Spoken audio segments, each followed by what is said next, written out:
Hi guys and girls, I'm Obsidian Ant and I'm here to talk about the HTC Vive, EGX and Elite Dangerous. Now it's no secret that VR was one of the most popular attractions at EGX and Elite Dangerous formed a massive part of that. Frontier had a specialised corner for the HTC Vive and it was all set up to run Elite Dangerous. It featured a specialised flight seat with a HOTAS setup. Now the throttle and stick were positioned in exactly the same position as their counterparts in the virtual world, which made the experience that much better. There was a lot of interest in this part of the Elite Dangerous stand and the queues were quite long to get a go on the experience.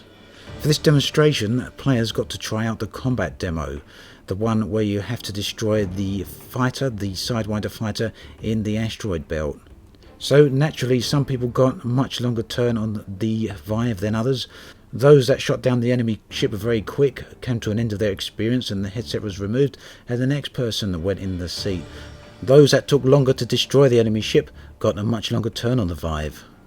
Now, as the regular viewers of my YouTube channel will know, I own a DK2 and Oculus Rift development kit and use that quite extensively. I've posted quite a few videos about it and talked about my experiences with the Oculus Rift quite a lot. So I've got a bit of history with the recent VR kits and all of them I've used with Elite Dangerous, so I've got good grounds to compare them on.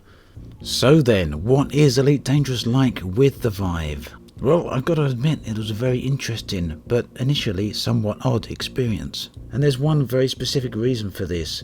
When using the DK1 and then the DK2, I've always looked around the environment and found myself marvelling at how impressive the graphics actually are. Now, I didn't have that thought at all with the HTC Vive. And it took me a moment to realise just why that was. Essentially, what was happening is that the HTC Vive was literally that good that it had tricked both my eyes and my brain into thinking I was really there in that environment.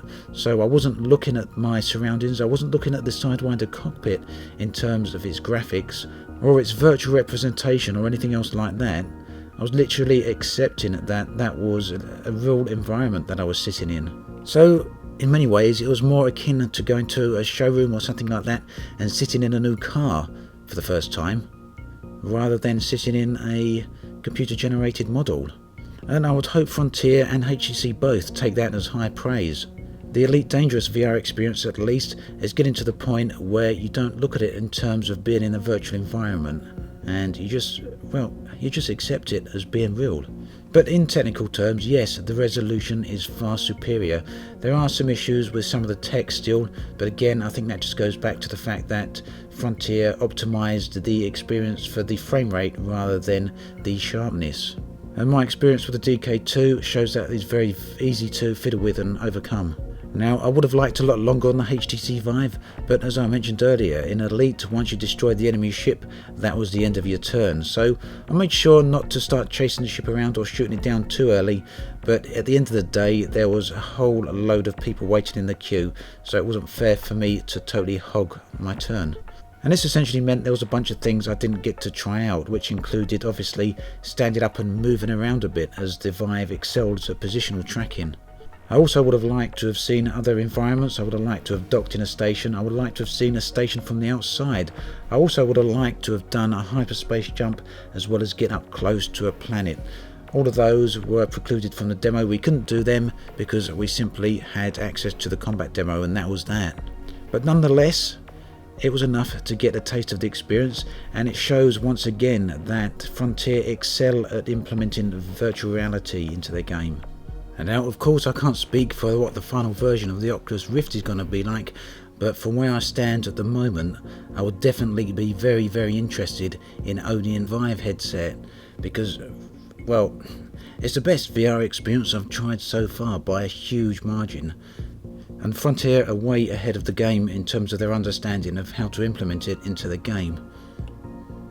There was a lot of talk around EGX from both visitors and developers alike from all over the place about just how good and exciting the Elite Dangerous VR experience is.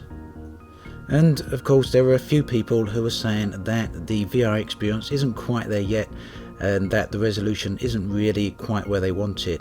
But to be honest about that, I think it's not going to be perfect until we get at least 4K per eye. and the screens for that, along with the computers to run it, are a long way off yet. Now, I very briefly want to talk about my experience on the HTC VR Experience booth. Most of you have no doubt seen all the videos around YouTube by now of the stand-up walk-around experience for HTC, so I won't go on about it too long, but I'll just tell you my thoughts and impressions of it. What happens here on the SteamVR Experience is that HTC put you in a room that's about 5 meters by 5 meters square. The room is unlit, so pretty dark, and there's nothing in the room at all aside from a little control computer in the corner and a headset on the floor, a headset with 2 handheld motion controllers. So you put this headset on and you find yourself in this white room. The room is the same size roughly as the real room that you occupy, and the attendants in the room tell you to walk around a bit so you can get a feel for the VR as well as the size of the room you're in. You're told to walk right up against where you think the real world wall is, and just before you hit the wall, probably about 2 foot away, a grid appears, very much like the grid that you see on the edges of the holodeck in Star Trek. This is overlaid, indicating where the wall in the real world is. If you put your hand out to fill the grid, your hand will pass through the grid and the wall is about 6 inches beyond that, so this prevents you from walking straight flat into a wall. My hope and impression is that this same sort of technology can be used to overlay a grid or a box around any objects you have in the room you're using the VR in. So if you're using it in your living room and you've got a coffee table in there, hopefully it will be intelligent enough to overlay a similar sort of grid in the location of your coffee table, so that when you're near it, it will flash up telling you that you're about to walk into something or trip over something. Very impressive stuff. The positional tracking was just absolutely fantastic. There was zero motion sickness there, and it tracks your body with what appeared to be zero latency, or essentially zero latency. Same goes for the head tracking as well. Even against the backdrop of a white room, the black grid of the screen door effect was virtually imperceptible unless you really looked for it. So I tried out 4 demos. Most of these you can probably see on YouTube. I'll just briefly talk about 2 of them, the most impressive ones to me. One of these was the one where you draw in 3D. Basically, you're holding a paintbrush in this blackened room and you just draw lines in space in the environment in front of you, and these lines just hover there. Imagine drawing shapes or lines with your finger in the air, and those lines just stand where you draw them. You can then completely walk around them. Now, as it's a 3D environment and not just a 2D flat page, you can of course draw 3D objects. So you can draw a cube, you can draw a car, or you can draw anything your imagination lets you. Amazing stuff. The other impressive demo was one based on the Portal games by Valve. And here, once again, you're placed in a room approximately 5 by 5, and you're asked to interact with the room, open and close doors, throw switches, move levers, and all this sort of thing. Eventually, a robot comes into the room, and the experience of VR is such that in the back of your mind, you know that that robot's not really there, and you know that if you hold your ground and stand your position, that the robot would just clip through you. After all, it's just a 3D computer model, but your inclination is just to step back and move away so that it can walk around you. After some interactions with the robot, the floor drops away in typical Portal fashion, dropping the robot to its doom. Now at this particular moment you get a massive sense of vertigo because the drop below you is many hundreds of feet, and you're standing right at the edge of this ledge looking down, and you get this same sensation that you get when you're standing at the edge of a cliff or at the edge of a building. It truly is unreal, and it convinces your body in almost every sense that you're standing on this ledge. Now it's at this point that the demo ends, and it's also at this point that I had the most strangest experience of all with VR. So your brain and your body and pretty much everything is still ringing with this sensation of just standing right on the edge of a massive drop. Suddenly you remove this headset and you're back in this 5 by 5 darkened room again.